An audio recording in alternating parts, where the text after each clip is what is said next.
英雄可以受委屈，但你不能动我的切尔西。今天登场的这头小毛驴，就有着一双堪称绝世珍宝的超长蹄子，长度竟达到了惊人的27厘米，在修蹄生涯中实属难得一见。毛驴从车上跃下时，三哥都要伸手去接了，生怕这罕见的长蹄不慎折断。当他走在路上，昂首挺胸的模样活脱脱像个傲气十足的贵族，竟显与众不同。凑近观察便能发现，这双蹄子的长度堪称天花板，纵使三哥跃蹄无数，却依旧被这长长的指甲给压麻呆住。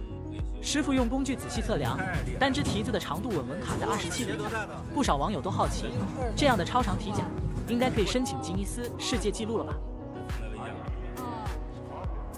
被拴在车旁等待修蹄时，小毛驴满脸抗拒，不停蹦跳挣扎，仿佛在抗议被束缚。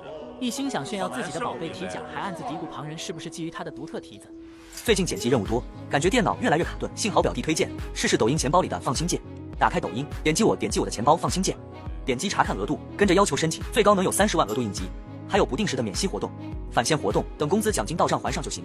终于可以高效剪辑，给大家更新优质作品了。修蹄师傅就位后，立刻拿起专业大剪开始作业，手脚配合十分麻利。剪刀咬合间传来嘎吱嘎吱的声响，如同在修剪陈年旧木。这双积攒了4年未修剪的蹄甲，应声被剪断。小毛驴的后蹄曾有过断裂，否则长度大概率会和前蹄保持一致。